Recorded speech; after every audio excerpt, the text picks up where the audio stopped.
היי.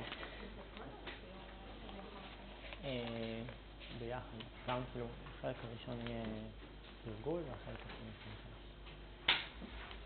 Okay, so hi everyone.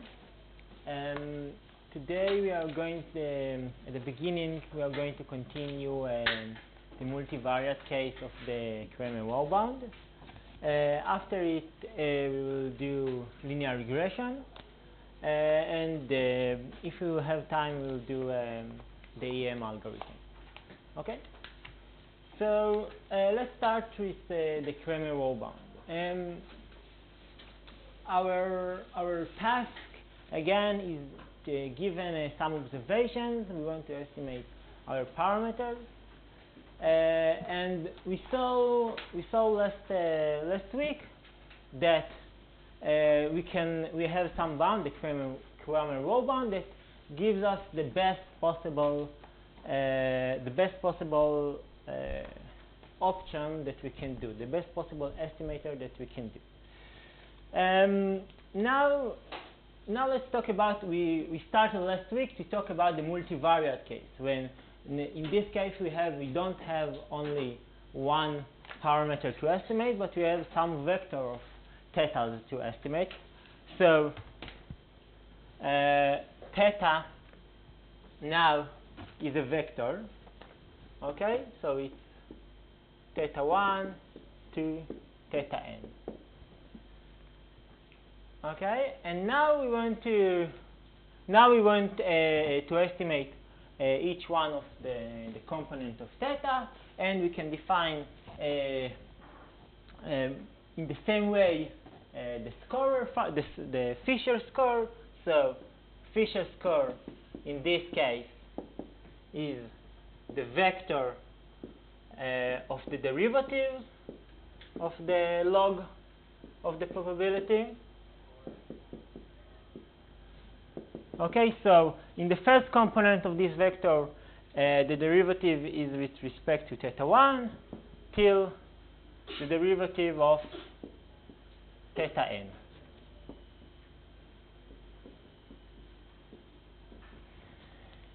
Okay? And now we can talk about the Fisher information. And in this case, Fisher information is a matrix. And the matrix Jij is the expected value of the derivative according to theta I, log of the probability, times the derivative according to theta j, log of the probability. Okay?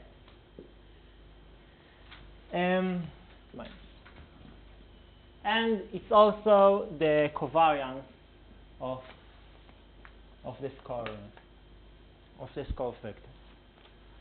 Okay, we saw it last week. Now we can talk about we want to estimate the vector. Okay, so we want to estimate theta hat, right? That it's a vector of theta 1 hat till theta n hat. And now we saw that in this case the Kramer-Rowbound is just that the variance of our estimator, or so the covariance of our estimator is at least the inverse of the Fisher information.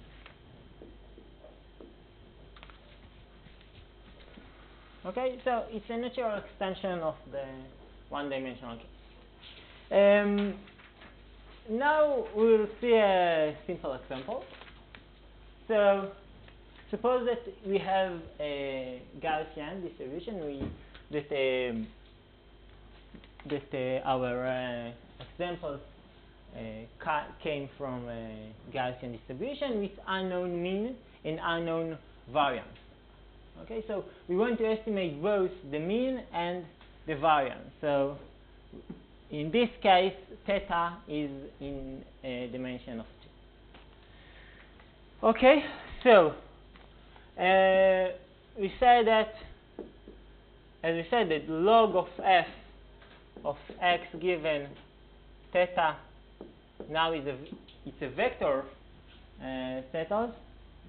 This is equal, right, to minus half log of 2 pi sigma to the square minus x minus mu to the square divided by 2 sigma to the square. So what we need to do in order to calculate the Fisher information in this problem.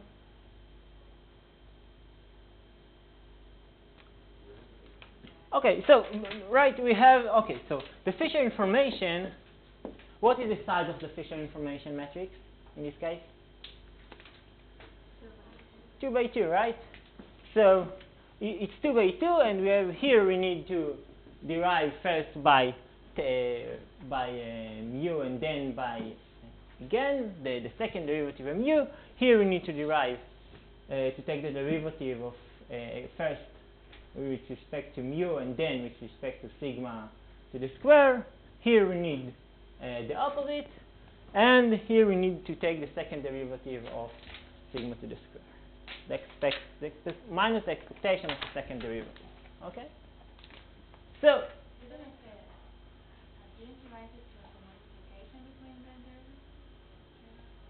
what? Yeah, but we can, similar to the one-dimensional case, we can show that the Fisher information Jij is equal to the expectation minus of the derivative according to the to theta I theta j log of p of x given theta. Okay. So before it wasn't. Sorry, it wasn't. You didn't write this formula. I'm what? Before it was a different one. Yeah, we can do both of them. We can same as we have for the one-dimensional case, right? We saw two. So there is without the minus. Yeah.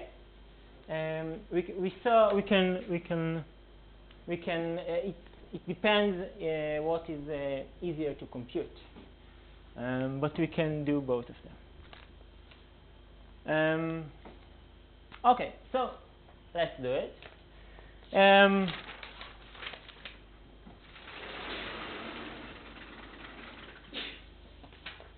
So what is the derivative according to mu? So we have okay. So this is our function, right? This is our distribution. So according to the derivative with respect to mu is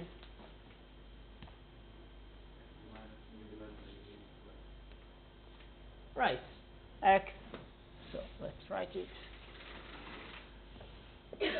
So the derivative of log of the distribution according to mu is x minus mu divided by sigma square. And if I'm taking the second derivative, okay, right, minus 1 over. So if I'm taking also the derivative of this, and this is, so if I'm taking the derivative, second derivative, so it's minus 1 over sigma squared. Okay? And then the Fisher information is minus the expected value of this, and the Fisher information is 1 over sigma squared. Okay? Now, let's take the derivative of with respect to sigma to the square. So first, I'm taking the derivative according to mu, and then according to sigma to the square. What is this in this case? What is the derivative of x minus mu divided by sigma to the square? The derivative of it with respect to sigma to the square?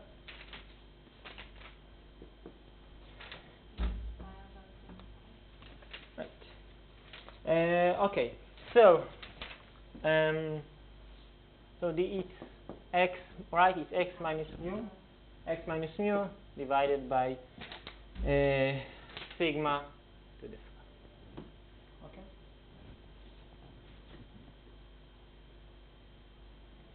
Is it clear? Okay. Good. Now I'm taking the expectation of this. What is the expectation of this? What is the expectation? If I'm taking the expectation with respect to x, what is the expectation of x minus mu? 0. Right. Okay? Is it clear why? Okay. Is it too trivial or it's okay? Okay. I can do the same thing. First take the derivative with respect to sigma to the square, and then to mu, and I'm getting again 0. Now let's take the second derivative of sigma to the square. So the second derivative of sigma to the square. Okay, so the first derivative is, so here we have log of the distribution. So the first derivative is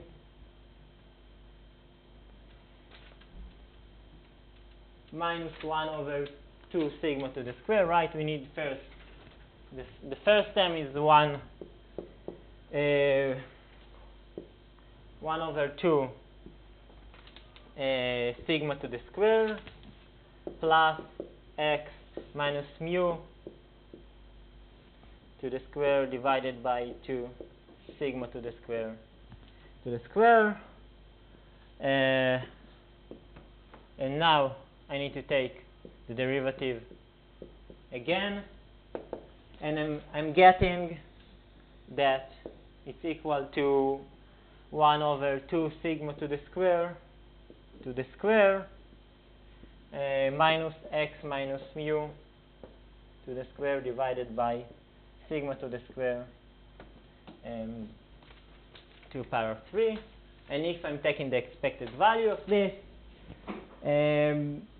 I'm getting that it's equal to 1 over 2 sigma to the square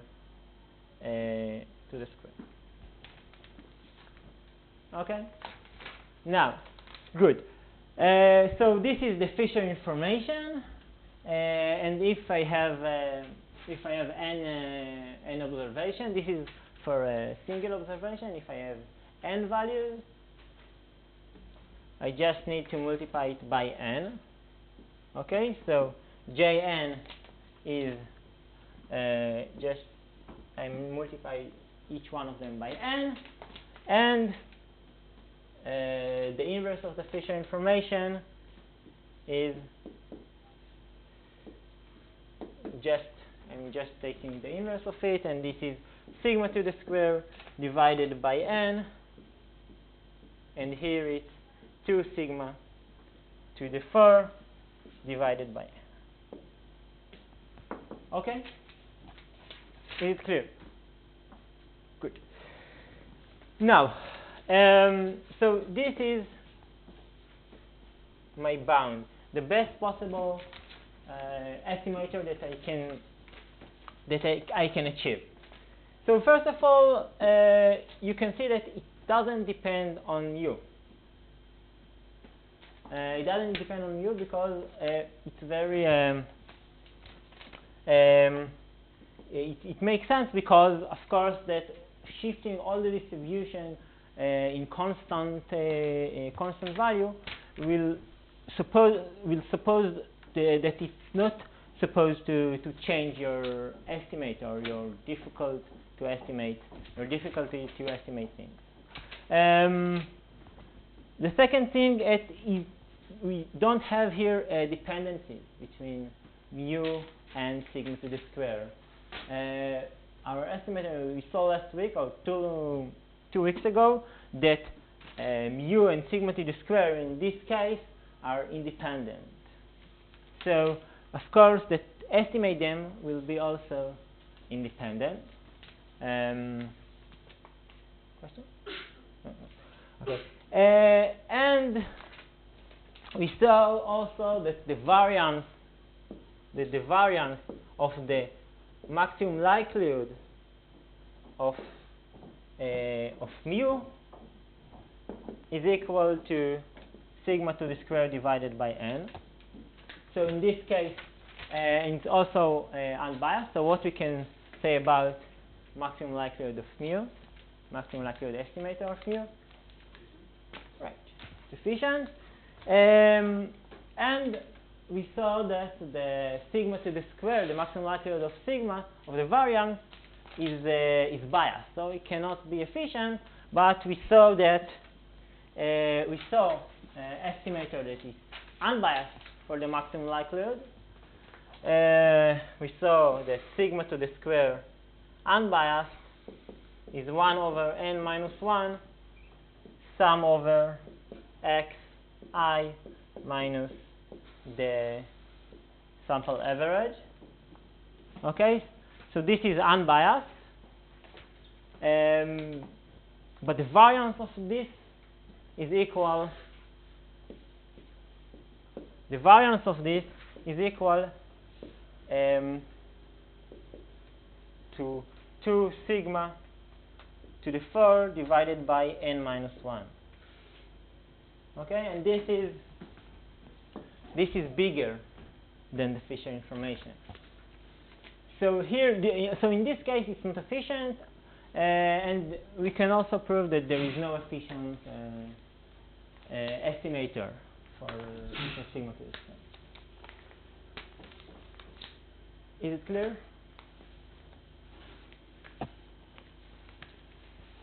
Yeah. Okay.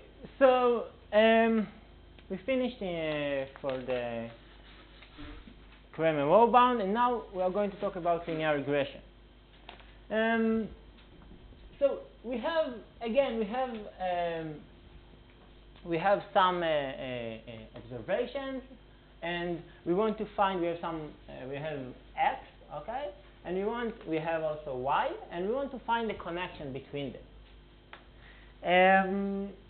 And we're assuming that y is some noisy function, some noisy variable of x. That means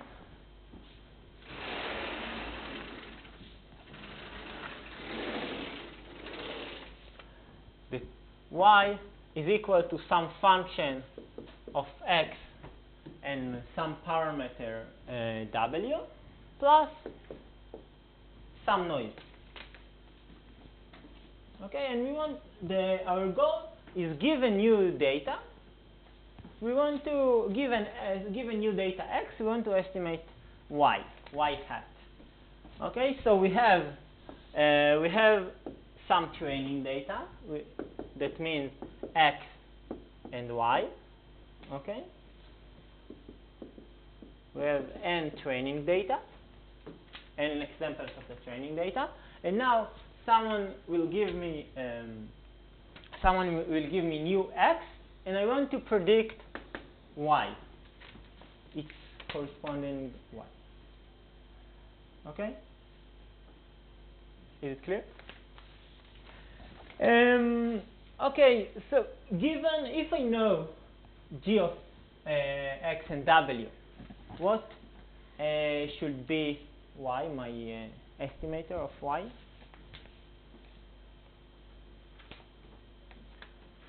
Is just g of x w, right? So in this case, y hat is equal to g of x and w.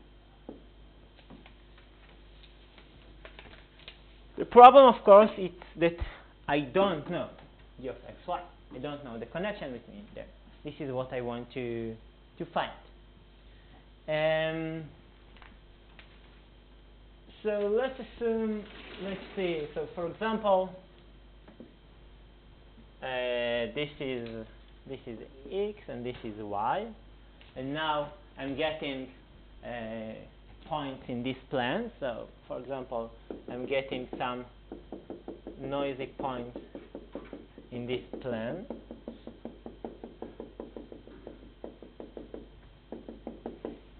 Okay. So from a first look, what can you say about the function, the connection between x and y? Right, it's a parabola. It's a parabola, and I have the noise, some additive noise that given that change the y a bit, but not so much. Okay. So in general, it's difficult task. So we need to assume something or more than one thing about the connection between them. So first of all, let's assume that the noise has a mean 0. What does it mean? That if I'm getting a lot of observations, in general, if I'm average all the observations, the noise will be 0. Okay, the value of the noise will be 0. And the second thing that I need to see or to check is how I'm measuring how good I am. Okay, so I have a prediction, and now I have also the true value, and I need to check or to see how good I am to evaluate if I have a good model or not. So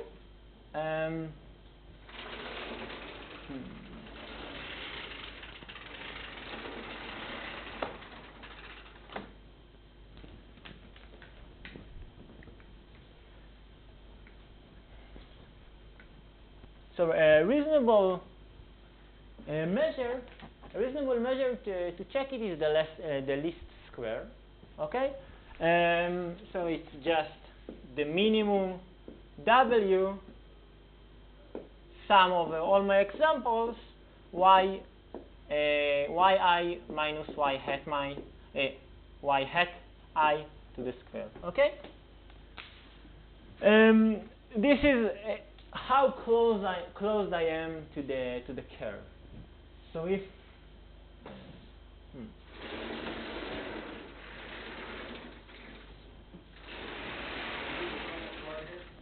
what?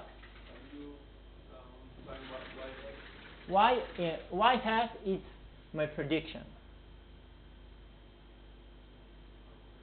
Okay, my prediction for x. So in this case, I'm taking each one of the points and see how close it is to the real curve, and I want to take the best model that gives me the minimum difference between the two curves. Okay, is it clear? Another option that I can take is, of course, the maximum likelihood. Okay, so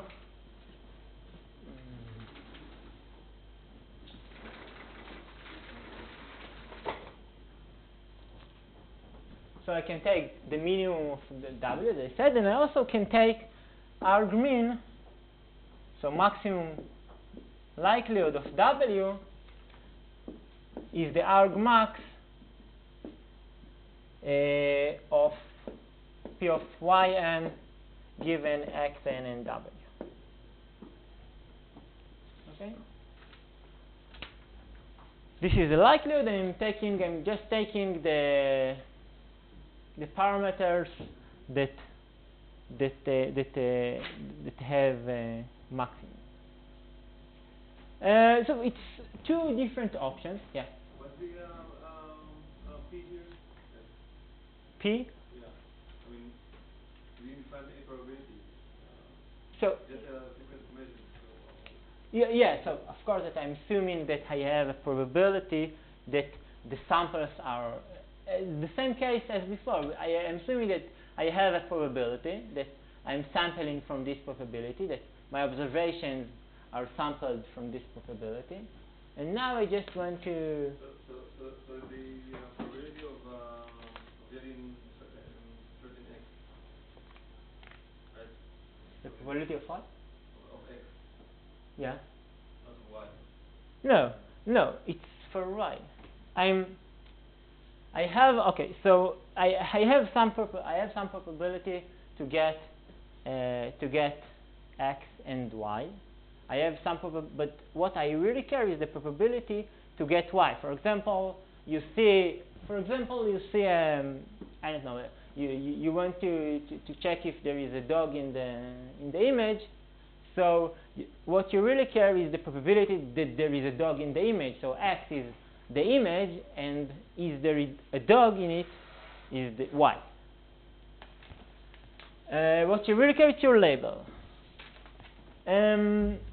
So now we will see that in some cases these two approaches are the same. So if we are assuming that here the noise here is a Gaussian with mean 0 and some variance, what will be P of y given x and w in this case?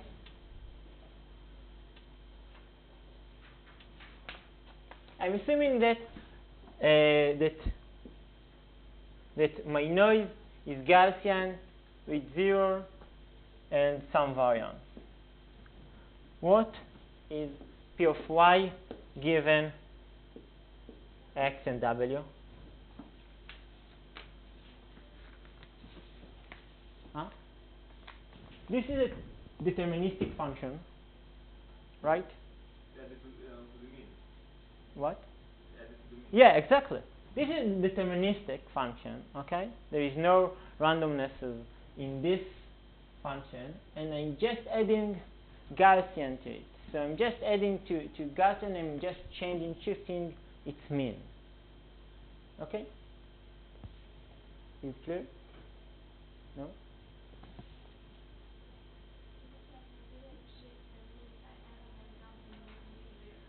What?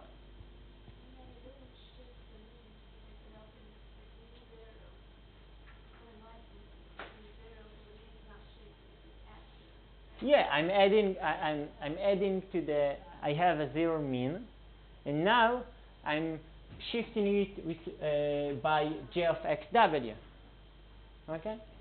So now P of y given xw is Gaussian with g of xw and some variance. Okay. Good.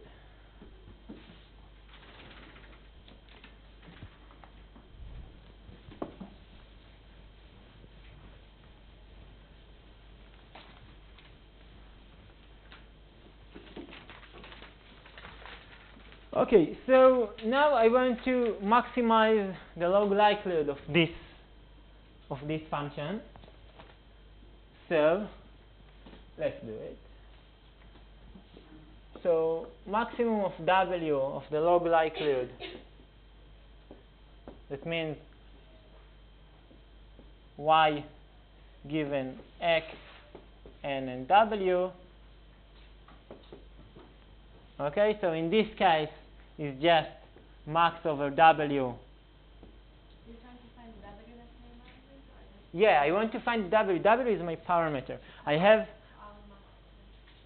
it's yes, argmax. So argmax in general, yeah, it's argmax of w of this. And now this is,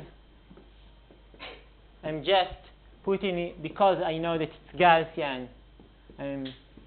So this is n log 1 over square root of 2 pi sigma to the square minus sum over yi minus g of x and w, xi and w to the square divided by 2 sigma to the square. This is the mean of the Gaussian. Y times n? Because you have n samples. So is this a sum? This is sum over all our examples. But still, where did the n come from? It came from the fact that you have that it's 1 over 2 pi sigma power of n. We saw two weeks ago, I think, you have a factor of n here because you have n samples. Why was there a power of n in the denominator? Because for one Gaussian, okay, for one Gaussian, if you have one Gaussian, for n Gaussian, you have a power of n. We saw it 2 weeks ago. I can show it.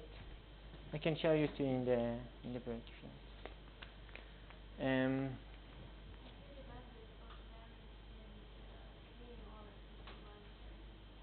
what? No, it's a single dimension. But I have n. I have n examples. We know W was determined as a function of. Is this a Gaussian? We need to know what's the error. So here we know the mean, we know the variance, we know the mean, and we know the variance, and we just want to maximize over W. The mean depends on W, and the variance it doesn't depend on W. Okay? Okay. So this is the same as just our mean of W of the sum of yi minus ji minus xi and w to the square. Okay, so this doesn't depend. It doesn't depend on w. So this is the only term that depends on w, and we flip. This is minus, so we can take minimum of it instead of max. And this is just the same as our mean of w of sum over I yi minus yi hat to the square. Okay? So we got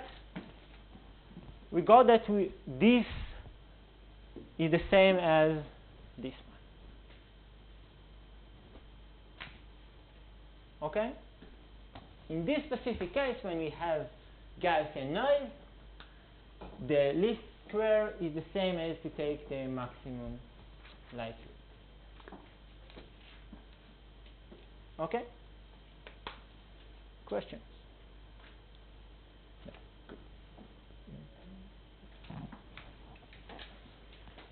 No.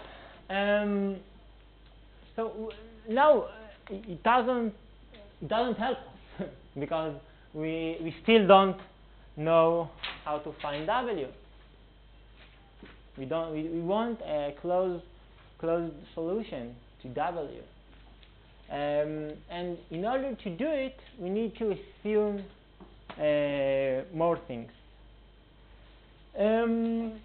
So the first simplification that we can do is to assume something about g of x.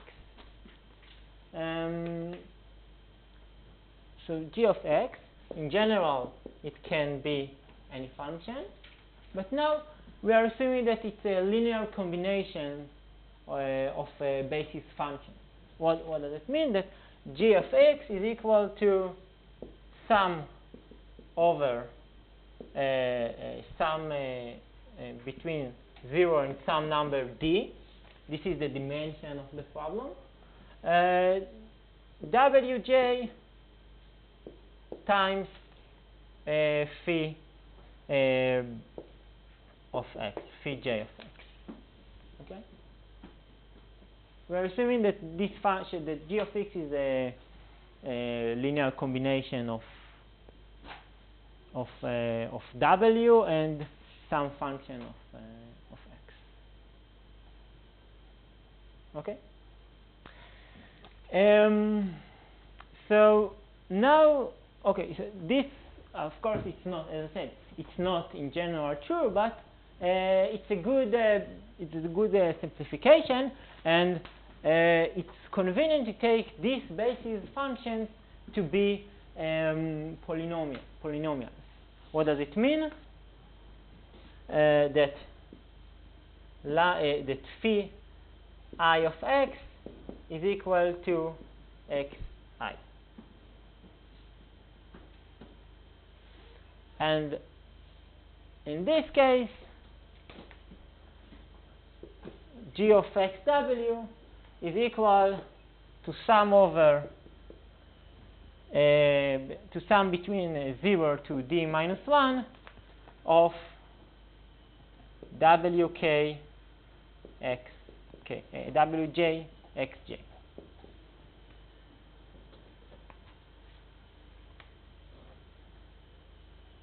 Okay. And because we know that y given x is a Gaussian, y given x and w is a Gaussian, the mean of this Gaussian is this sum, right? Because we say that the mean of the Gaussian is g of xw, so the mean of this Gaussian is this summation.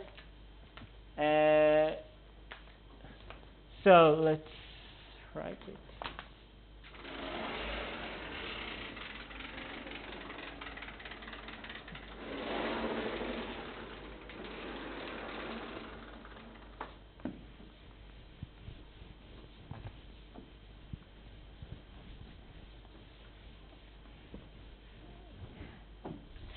Okay, so P of y given x and w is distributed as a Gaussian with sum between k is equal to 0 to d wk minus 1 wk xk and sigma to the square. Now, again, remember that we need to find w. This is our goal, to find w, that this parameter describe our connection between y and x. This is our goal, to find this connection. Okay, so we assume that the noise is Gaussian, which means 0, and we assume that we can decompose the function g to the basis. To a basis function, and we now want to minimize the square root error. We want to minimize the square root error, or is the same as to maximize the log likelihood. Right? Good.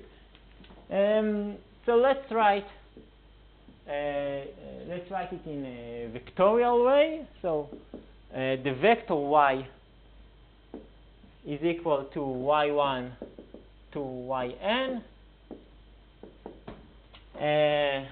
and let's denote mi as the vector 1 xi to the square till x d minus xi to the power of d minus 1.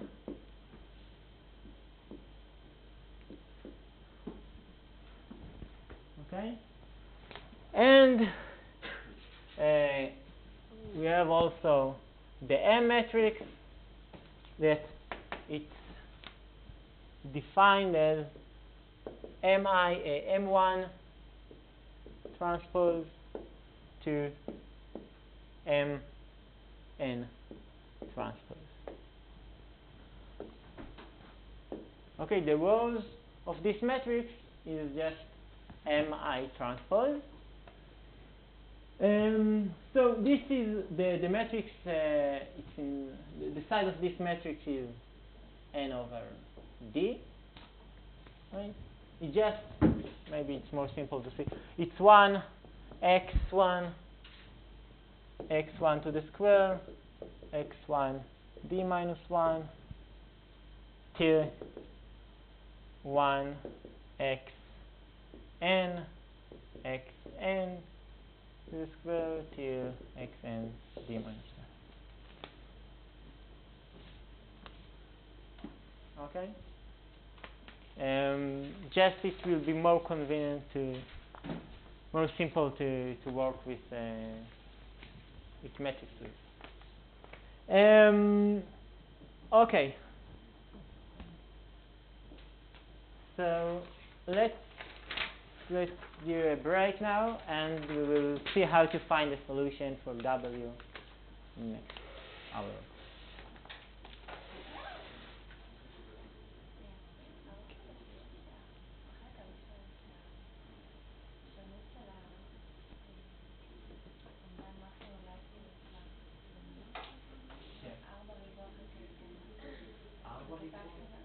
לא, סיגמה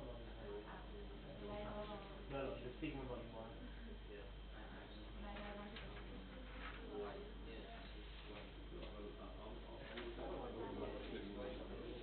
החלפתי בין מינוסים. יש שם מינוסים, הורדתי את המינוסים.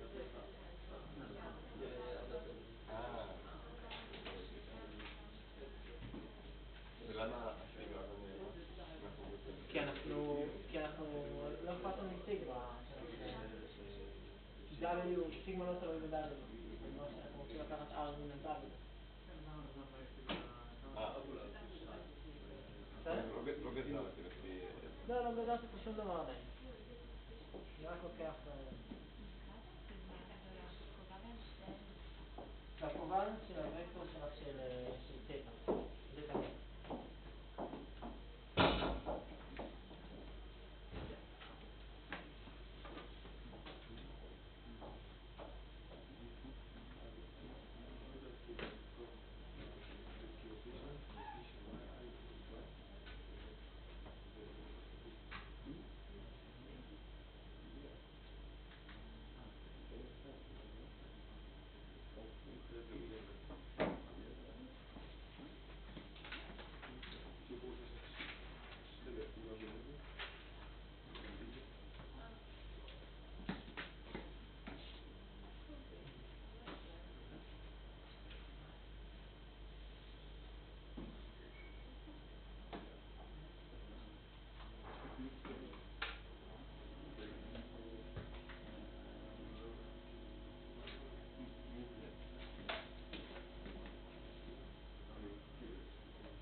was a settle, inside the settle there was a cornerstone.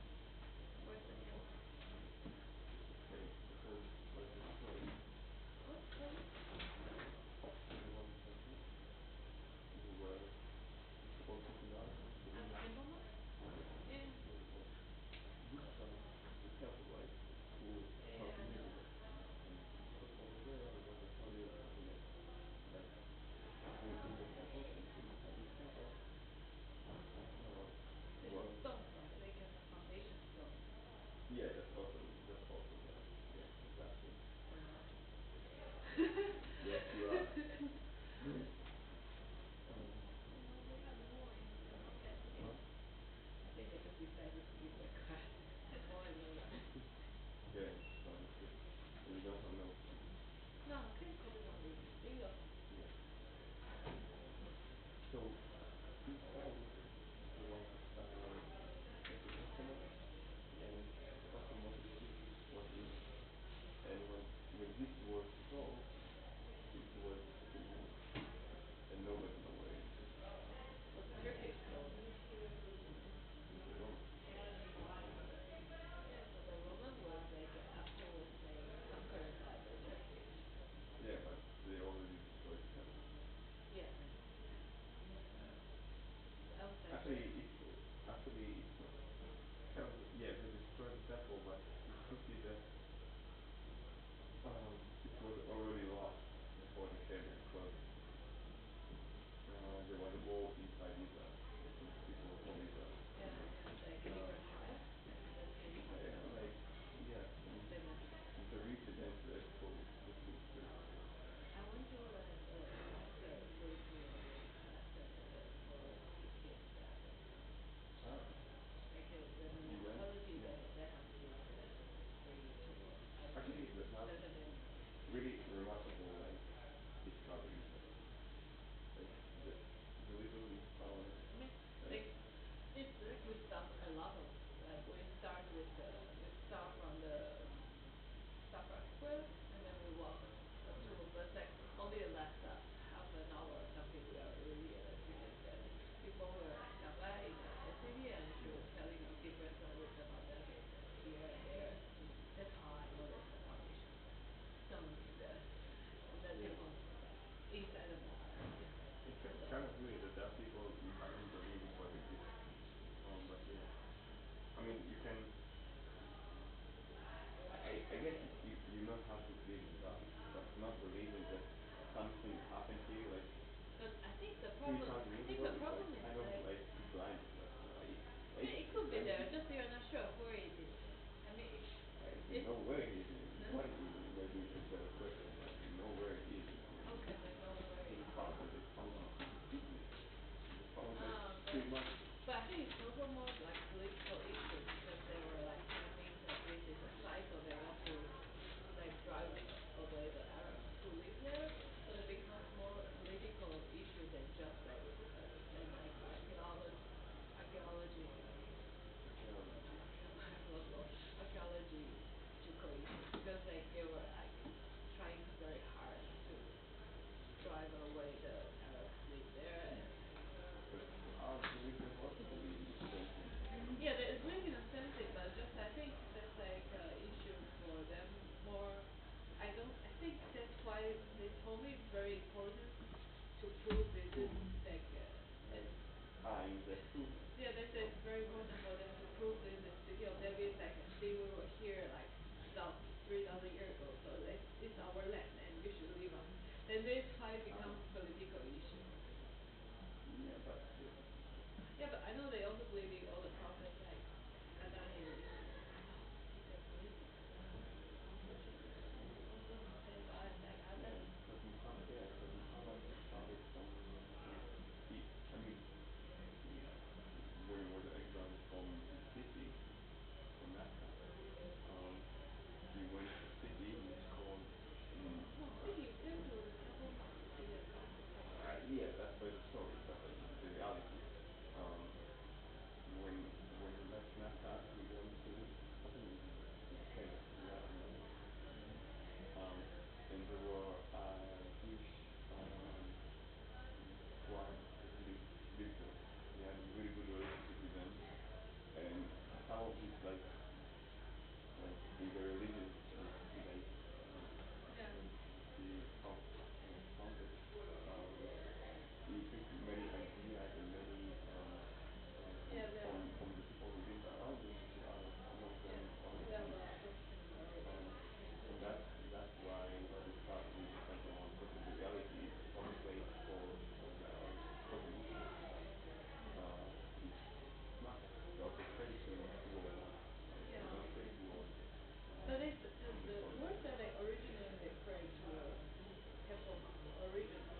very weird, weird area.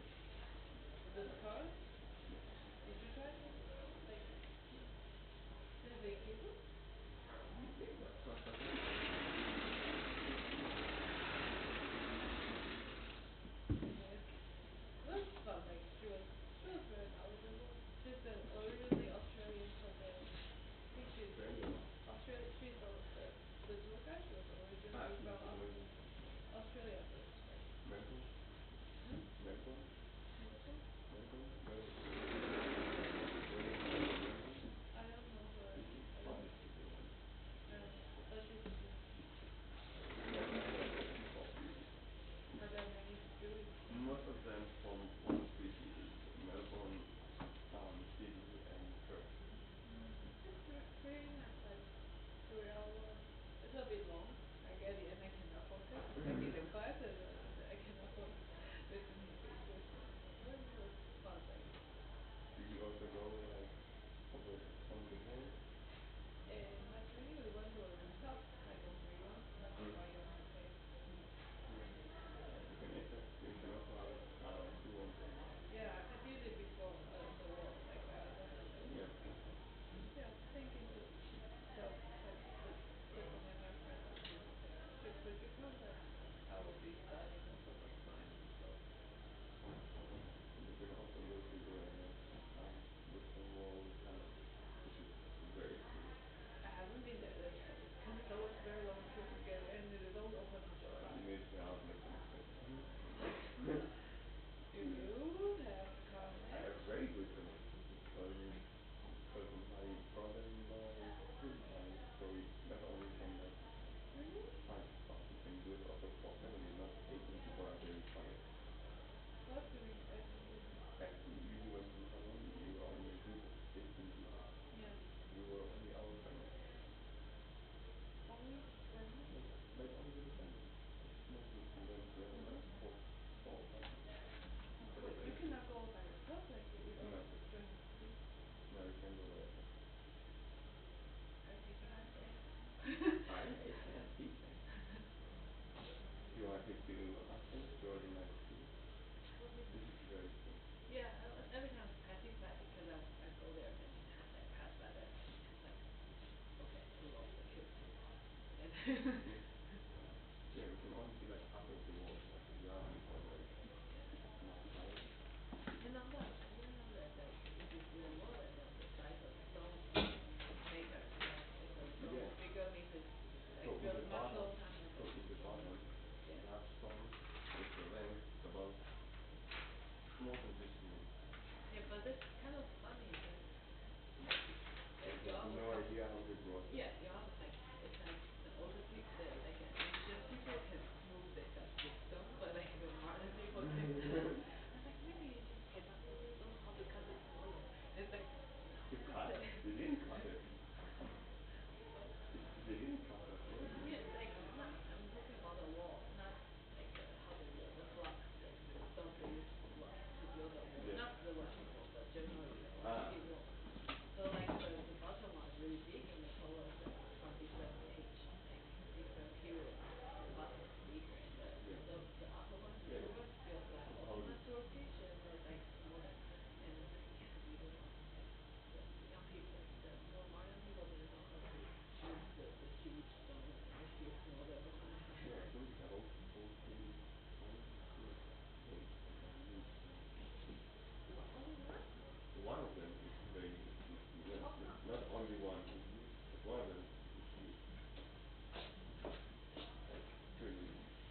doing probably working regression fine. for non-linear regression, we'll take the distribution value, and then we have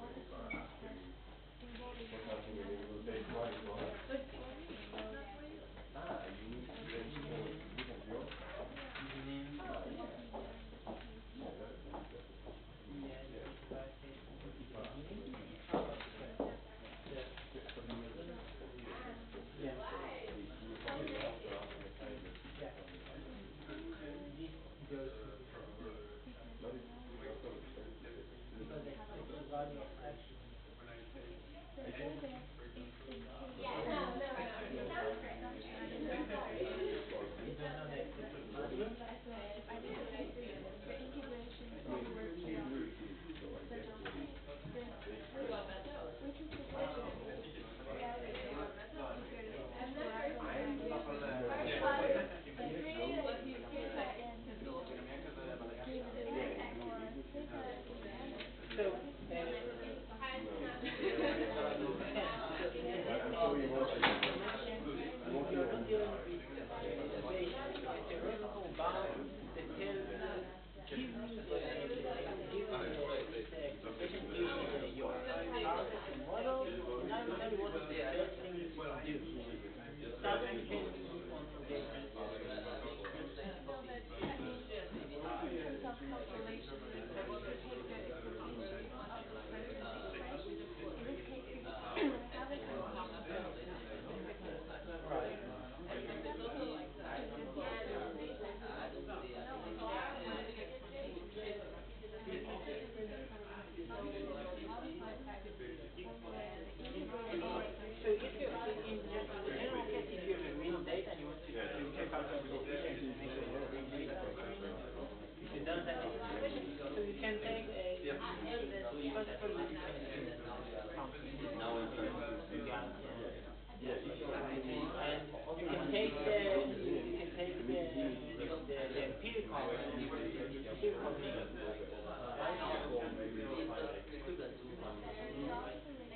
then You want better? we can suggest that L is bigger than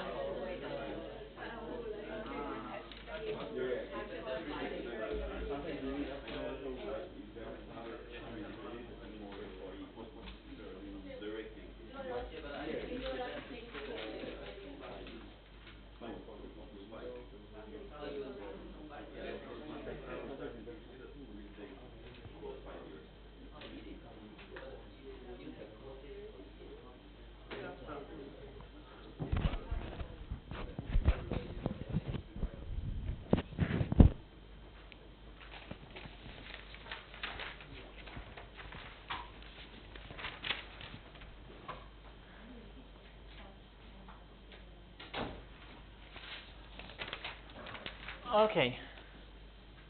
So last hour, we ended with we tried to find the best W that can minimize the least square or maximize the likelihood function, the log likelihood function. So we started with some matrix notation and minimizing the squared error is in matrix notation is taking the mean over, right? This is taking the mean over all of my example yi minus y hat I to the square, and this is equal to taking the minimum over all the I yi minus mi to the square w, mi to transpose w to the square, sorry. And this is the same as to take minimum of w of the norm of the vector y minus mw to the square. Okay? So in matrix notation, this is what we want to find. the minimum of the difference of the norm of the difference between y and mw. So W is not a vector, right? It's just a number. it's a vector. W? Yeah.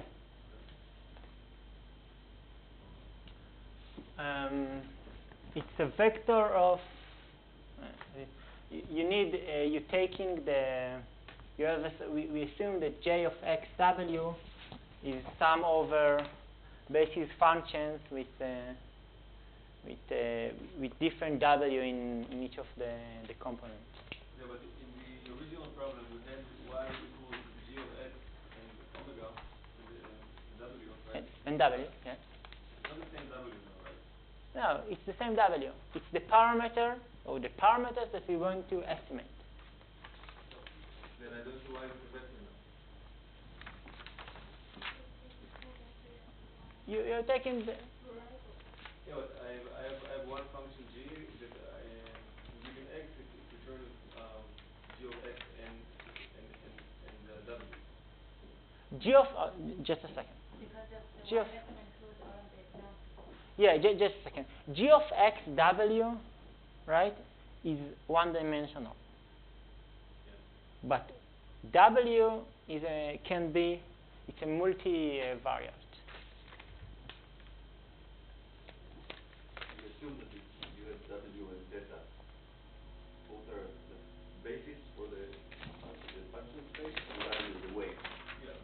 Yeah, we assume that Is this w is the weight or is it the original? The weight. w is You the assume weight. that G is weight. G of x w, I understand, but it's not the same w as in the original. it's the same w. Yes, it's the same w.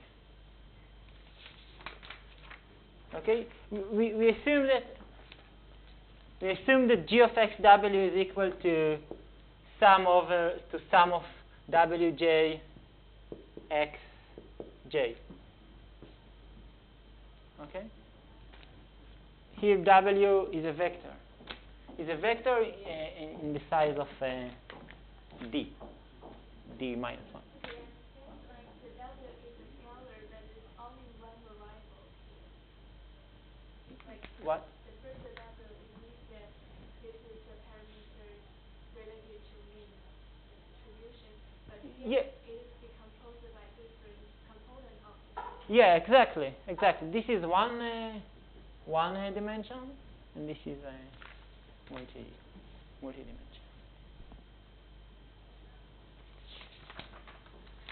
Okay.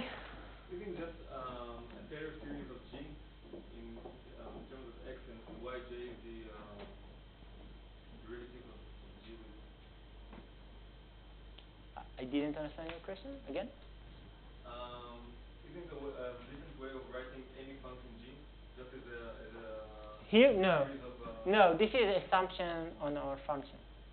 This is no. In general, it's not true. You cannot write any function in a finite number of if d here, if you have for a specific d or for finite d, you cannot write it in general. So the x and w as the argument of g are vectors. X, okay. So x here, you can think of x as a one dimension, okay? But w here is a vector. G is one dimension. You can think of it as one dimension, but w is a vector.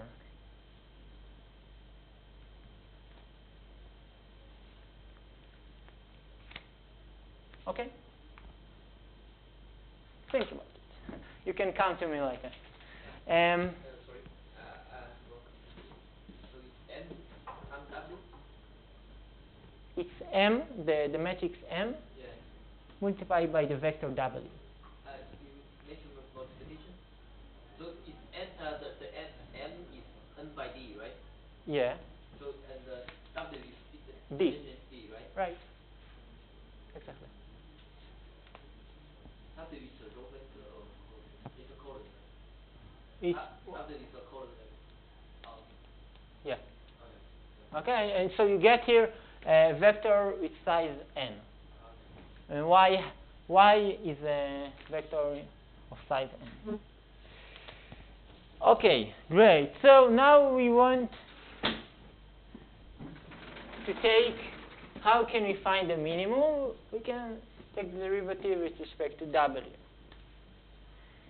So if we are taking the derivative d of dw of mw minus y to the square, this is equal to 2 m transpose mw minus y.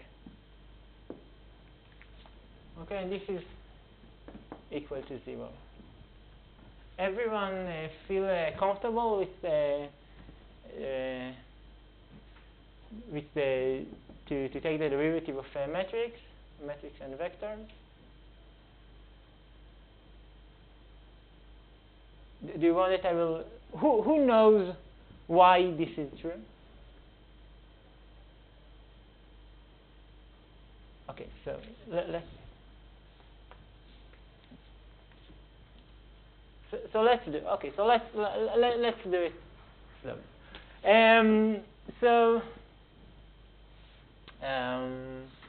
Okay, try to here. So mw minus y, the norm of mw minus y to the square is equal to mw minus y transpose mw minus y, right? Now, this is equal to, so this is equal to w transpose, because I'm getting the transpose inside. So it's w transpose m transpose minus y transpose times mw minus y. Okay? And this is, if I'm open it, so this is w transpose m transpose mw minus w transpose. Now it's this term, w transpose m transpose y minus y m w plus w transpose y.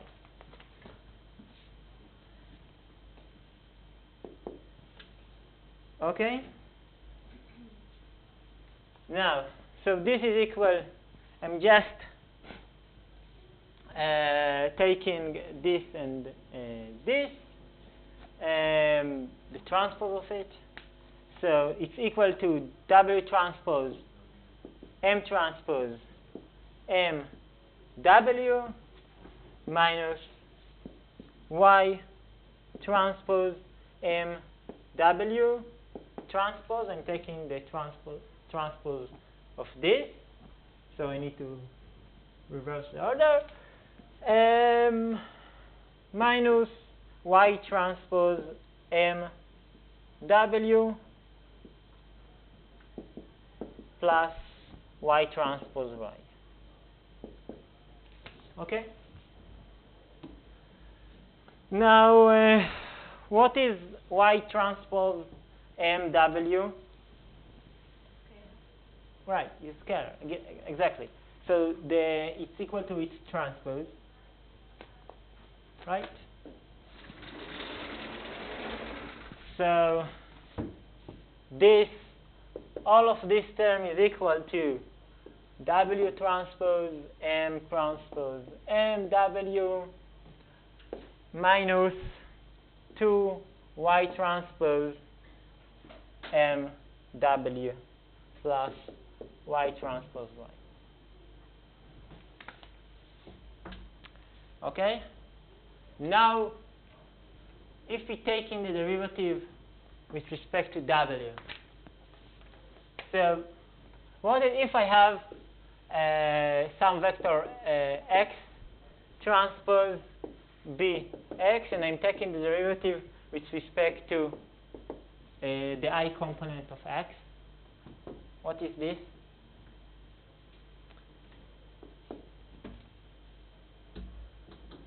So this, okay, so this term is just the sum over, right, the sum over j and k, because we have j from here and k from here. So it's sum over j and k of xj bjk xk. Okay? And we can separate between them, because we can separate between them when x is equal to k, and k equal to, sorry, because j, when j, just I will write it. So we can take we can just sum over all the j of x, j, b, j, I, plus to sum over all the I, or all the k, x, k, b, I, k, I, k. Now, this term is just equal to sum over all the k, b transpose plus b xk, and we got that ik. So it's the ik index of xk, and we got that if we take the derivative of xt x transpose b x with respect to x, this is equal to b transpose plus b x. Okay, because here we take the derivative according to the I component, and in general we just take for each component the derivative of it. So this is if we have a sandwich of vector matrix and the same vector, and we can show that if we are taking the derivative of some vector, if you're taking the derivative of some vector and the transpose of some vector times x divided by the derivative of some vector, the transpose of some vector x with respect to xi, to some component of this vector, this is equal to the vector itself. Okay? So that's x transpose x. This is x, this is C transpose. Okay? So C transpose x, if we take the derivative according to x, we get that it's C. This was general linear algebra.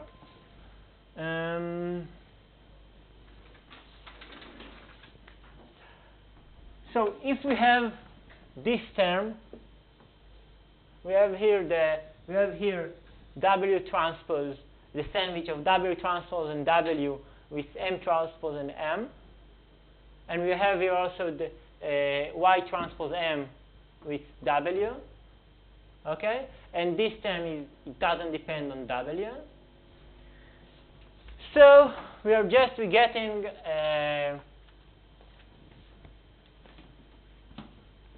we get what we want.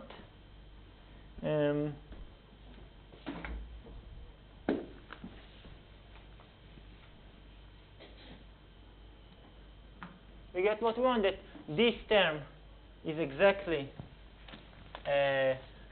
this term is exactly B transpose, that it's M, so it's M plus M transpose W, and this is minus 2 M transpose Y.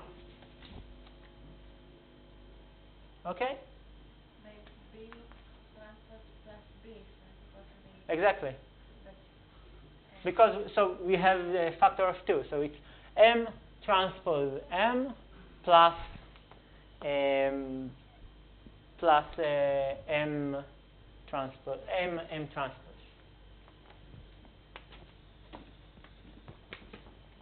Okay. so how is that they're not equal unless M is less? What not equal? No.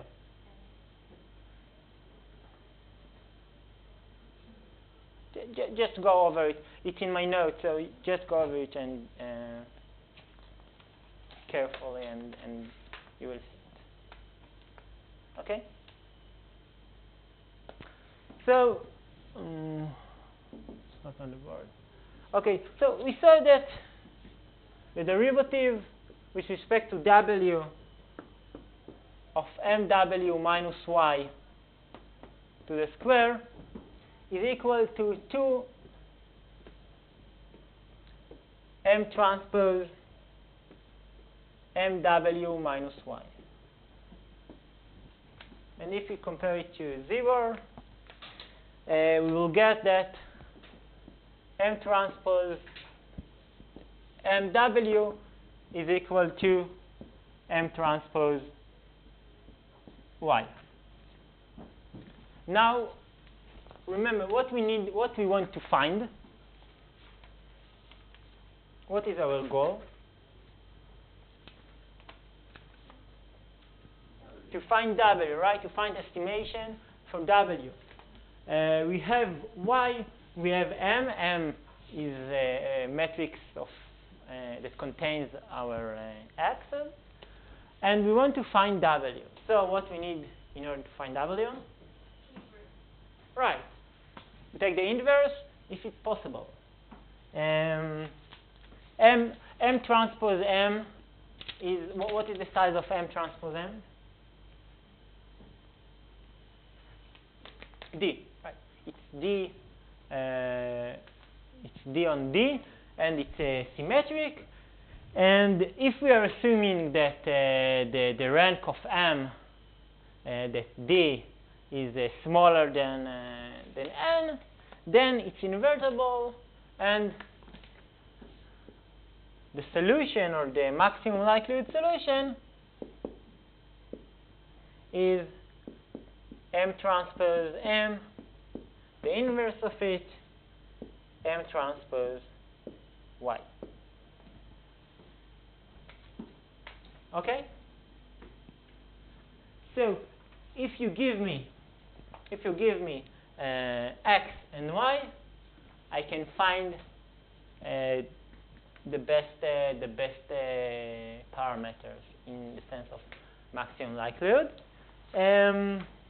What will happen if M transpose M, if D is bigger than N?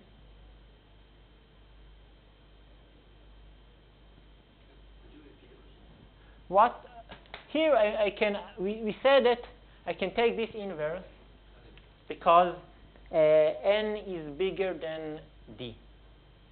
Okay, and therefore M transpose M is invertible because the rank of M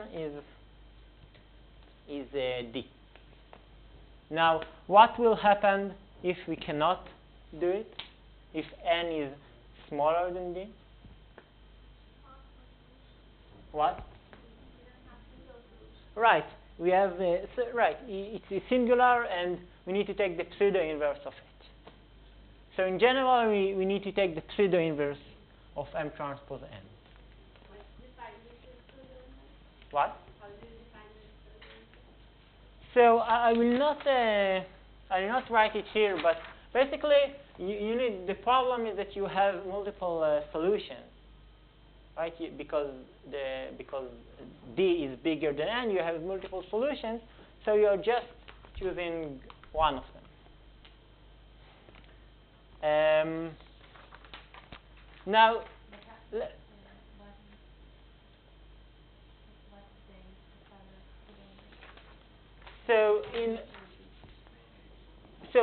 for example, if you're taking in MATLAB, you just pseudo inverse of it, it will find some solution. It's just one solution from all possible cases. Now, okay. So let's see. Is it a biased estimator? So let's check it. The expected value of this. What is the expected value of it? Let's put it in the expectation. So M transpose M, the inverse of M transpose M minus 1, M transpose Y, right? And this is, what is this?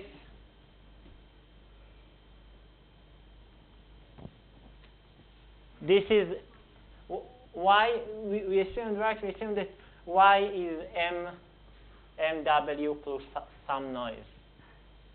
Okay? So it's the expected value of M transpose M minus 1, M transpose plus MW plus some noise. And now we can decompose this term. Okay, we can decompose it to this term and to decompose it to the term with the noise. Okay? So this is equal to M transpose M, the inverse of M transpose M, M transpose M, plus the expectation of M transpose M minus 1, M transpose times the noise, the expected value of the noise. The first term is Is what? Exactly. So the first term, exactly. The first term is W. And what is this term? No, it's multiplied by W. No, this is exactly, okay. So this is exactly, yeah, we have here. This is 1, okay? This is this is 1 because we have here the inverse of some function and its function. And what is this term? What? 0, right. Why is it 0? Exactly, because the noise is 0. So here we have multiplication by 0. And this is equal to W. Okay? Is it clear? Great. So if we know D, the estimator is unbiased, our estimator. Now, what if we choose? So in this case, we assume that we choose D is smaller than N. What if we choose D that it's bigger than N? How does it look like?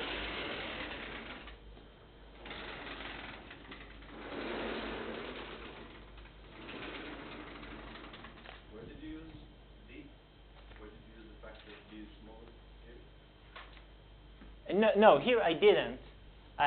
Just in the inverse. But in general, what will happen if you choose the D that it's bigger than N? This one, you proved that it's unbiased. Yeah, because I use the inverse here. Pseudo inverse. You can use the pseudo inverse, right? But if you True for everything. yeah, it's true. Yeah, it's unbiased. Yeah, you're right. This is true. It's unbiased for every D, right?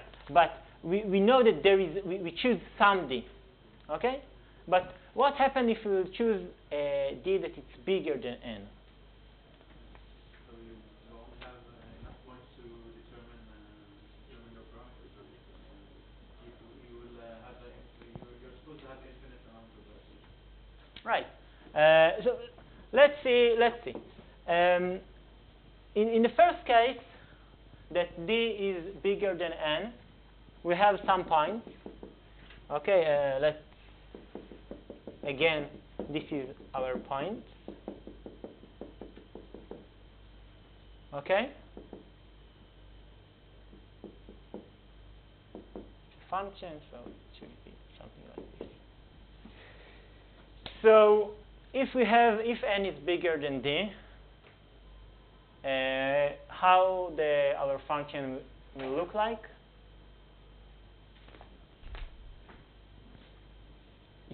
It will be something like that. Okay? It will go through all the points.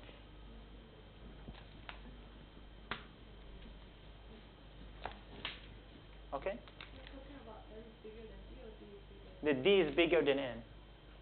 Sorry, I said the opposite. Sorry. That d is bigger than n. Now, let's assume that d is very small compared to the real d.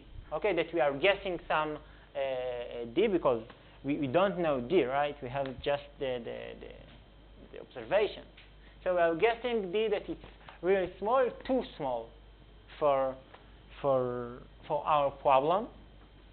So we'll get something like, for example, if we choose d is equal to 1, or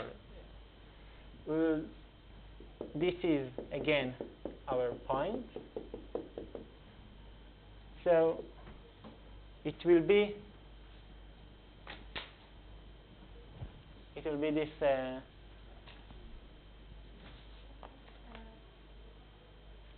What? Yes. If it's too small, then it's also smaller than n. It's not only smaller than n. Okay, maybe I will start from the beginning. Now I want to choose d. I don't have the right d. I want to choose what is the right d that I need in order to evaluate my model, to estimate my model. So if I will choose too big d, I will fit my points exactly. I will not have any bias here, right? If my train error or my square list of the error will be 0, but I will overfit all my data. I will overfit also the noise here. If I will choose too small d, I will have a huge error, right? I have a huge bias, right? But I will not overfit my noise. And of course, if I will choose the right d, so the right d will give me something like this. What do you mean by choose d? You don't know, Straight of the model. but how? But you need to choose it. How can you estimate it?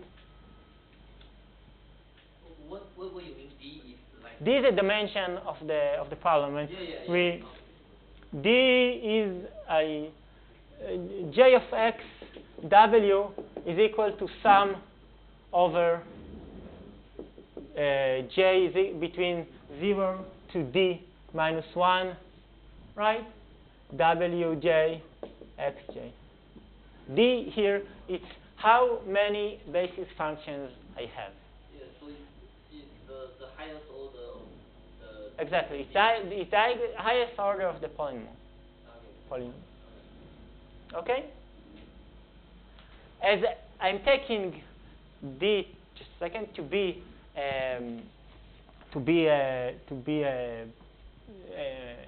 big, I will get a more complex model. I can describe more complex functions, but I will fit the noise also. So if I will have here, if I will have a new point, now I want to test my model. I'm getting a new point that I didn't see. And so it can be here, or it can be here, or it can be here. But of course that I will not have a good estimation for it, because I fit the noise also. And the noise is uncorrelated. Here, also, if I'm getting new point, it can be here, or here, or here. Of course that it will be bad estimation. So I need to find the right D that for a new observation I will get lower error. So how can I do it? There are different approaches. For example, I have some data set in real life. This is a very common, maybe one of the most fundamental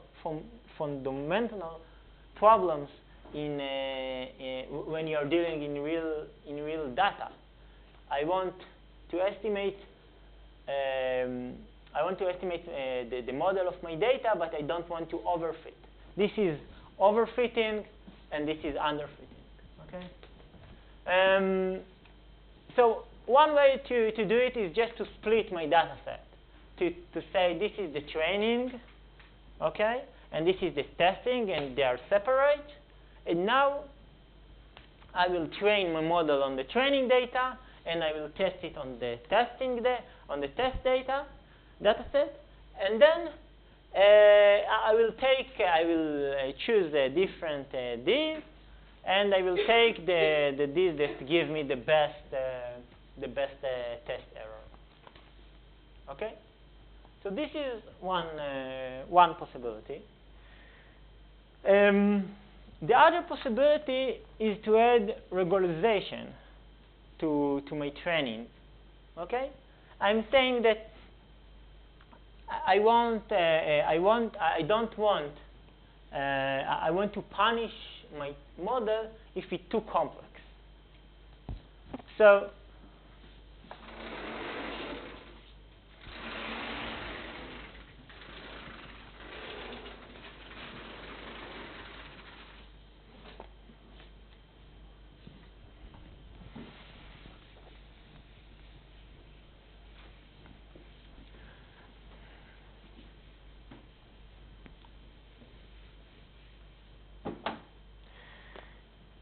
I say to my model, you have your objective function, for example, the minimum, the maximum likelihood.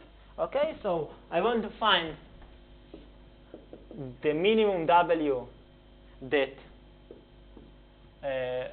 y minus mw, the norm of y minus mw. Okay, as before, the same as before. But now I want to say my model, don't take W's that are that make your model too complex. One possible options to do it is just to add the norm of W's as a measure of complexity. So I'm adding some term here that determines in lambda the norms of W to the square. Okay? And lambda is the parameter that shifting between take the maximum likelihood of the data and the complexity of my model. This is exactly the bias variance trade-off that we talked about last week.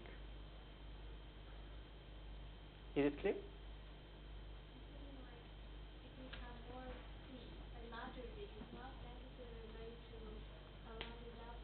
Right, it's a different approach. Exactly. Hard to image why we don't want the value to be too large.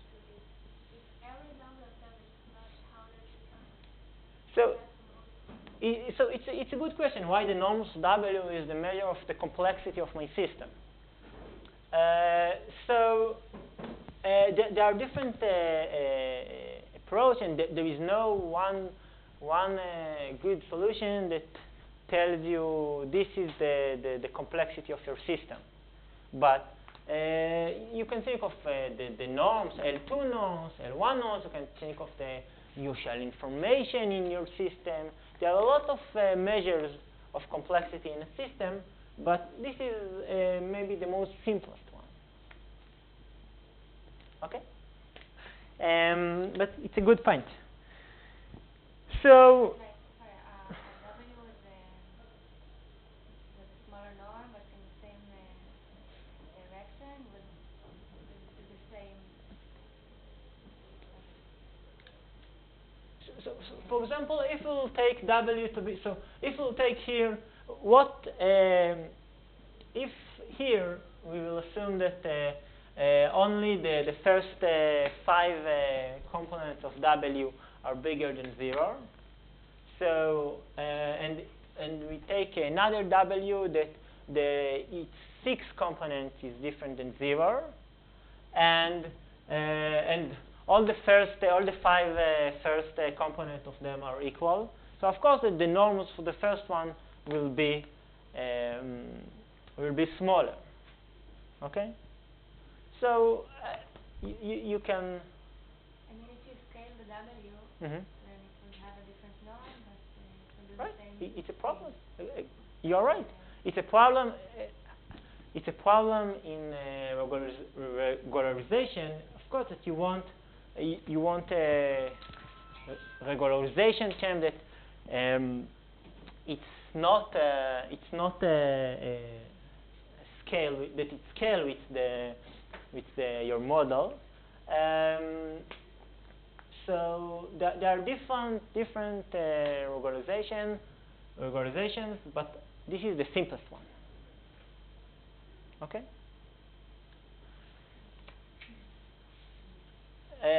We will see in a minute. We will see some more sophisticated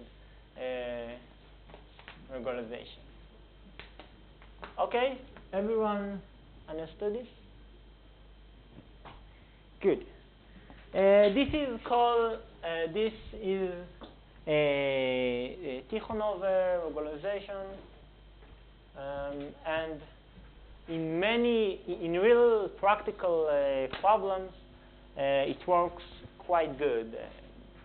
For example, in neural networks, there are a lot of nice results, and maybe the best results you will get with the norms of the square root of the power of W. Of course, that now you have one more parameter to estimate, right? You have here the lambda, and it's hyperparameter, and you need to think how to, if you want to learn it, or you can just try different values of it. But it gives you some regularization that tells you, no, I don't want to take the best possible solution that I have on the training data, because I know that I have some data outside that I didn't see. Okay,